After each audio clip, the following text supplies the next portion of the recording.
Mzungu, a tourist, a foreigner, in its most common usage, an out-of-place white kid. This was my name for the past 2 weeks. Walking the streets of Kampala, Uganda, no skinny white Mzungu can travel more than a few feet without hearing his name screamed by yet another local munchkin. As the Mzungus pass, the kids carry on conversations in their native Ugandan.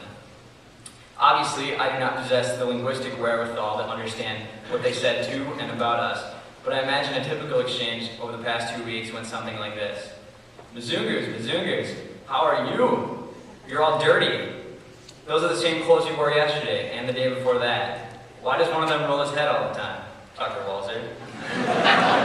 Why is that last one taking a picture of the ground? Sean Masha. Stay away from the big one. He looks dangerous. Pat O'Neill. These are just speculations, but one thing is for certain. They marveled at the sight of 16 white guys taking up the whole road. This speaks to the vast cultural gap between the Kampalan kids and us mission trip Americans. The most obvious difference between our two cultures, the amount of people in either relative or severe poverty, is the only piece I readily recognized on day one. I had no idea that my time at the orphanage would lead me to believe that I had it all backwards. Yes, they lacked certain material things, but their family had more riches together than I may ever see in a lifetime. The kids were so grateful for everything they had, pleased immensely by a simple gift of a t-shirt or a pair of shoes. School for them was a blessing, not a sentence.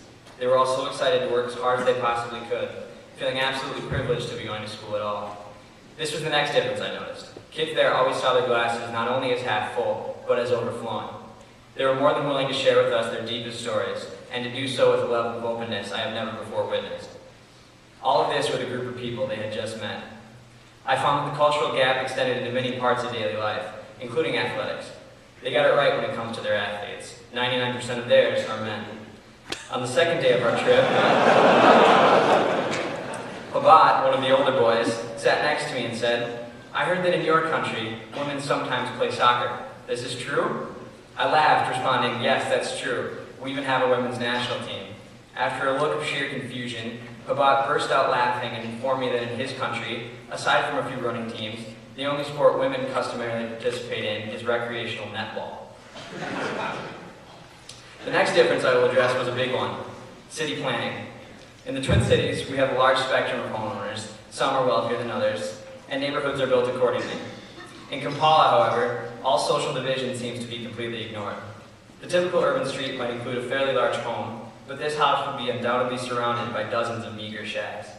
As a means of separating themselves, the wealthier landowners build 10-foot walls around their properties, complete with barbed wire or cemented broken glass to keep out the looters.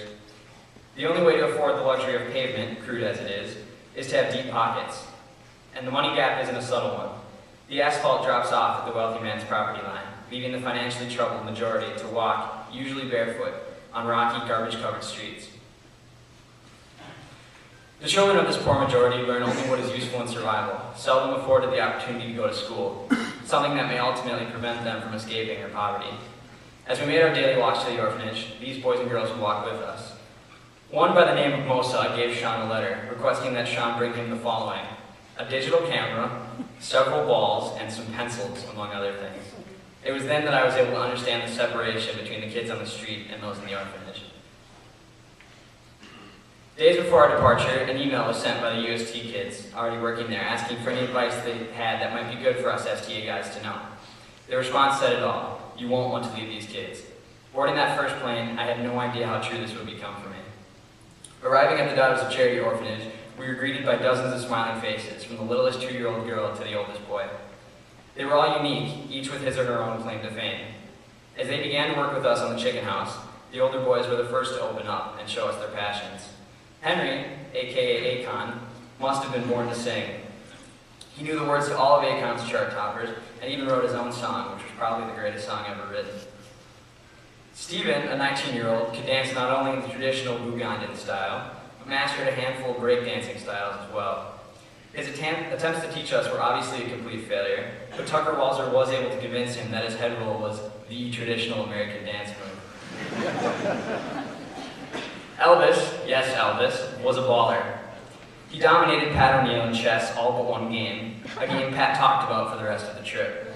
Let the record show that Elvis was on the phone with his girl for nearly the entire game. Nice work, Pat. Sandra, one of the few girls who really opened up to us, refused to let Sean and I wash our own shoes when they got money from a rainy day slip and slide. She showed no hesitation when putting her brothers and sisters before herself, looking after them with a level of maturity more like a mother's than a 15-year-old's.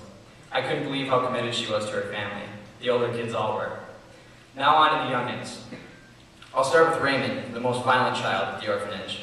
I wish I were fast enough to capture him on film, but I can give you a bio. He spent his mornings kickboxing trees, fighting the wall, and taking on the occasional gardening tool. In the afternoon, one could find him taking on Tucker Walzer. Big mistake, Ray. In case you weren't aware, Tucker is Jack. Steve Hegedus made a special connection with a set of triplets at the orphanage, Emma, Cockajoy Joseph, and Maria. The two 10-year-old boys grew exceptionally well, and although they were shy, Steve had them footballing with the Mazungus in no time. There's no way I can talk about any of these kids without talking about Percy, the 2-year-old prima donna princess. She was the star, and the orphanage was her stage. We fought over her the entire trip, probably because of her incredible dance moves and her obsession with attention. Her stock fell a little when she had an accident on Brady Jordan's lap, but she was still my favorite. I will say, however, that Tucker was her favorite. I think Mr. Tongway figured out why, and was more than happy to inform us. Ah, Mr. Walzer, it is likely that she only wants a piece of that cake you eat all day in Edina.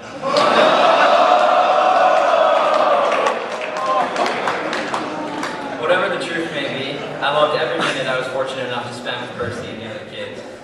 They changed the way I see the world. It may sound cliche, but their combined efforts to connect with and understand us, a group of guys they barely knew, have without a doubt transformed me. They have an understanding of life and of family that is unrivaled by any community I have ever come to be a part of. And I feel like I am just that, a part of their community. I was absolutely enlightened by their humility and gratitude, and energized by their perpetual smiles. How they came to be so wealthy in spirit, I have no idea, but they have skyrocketed kindness and openness to the top of my priority list. I will never forget all they taught me, whether it was intentional on their part or not.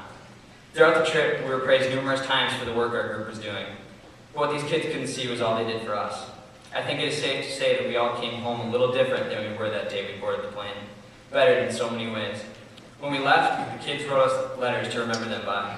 I would like to leave you with a quote from Bot's letter to me, something that I hope will stay with all of you. It is true that the path to success in life is not very wide, but always remember that God will make it just wide enough for all of us to pass. Thank you.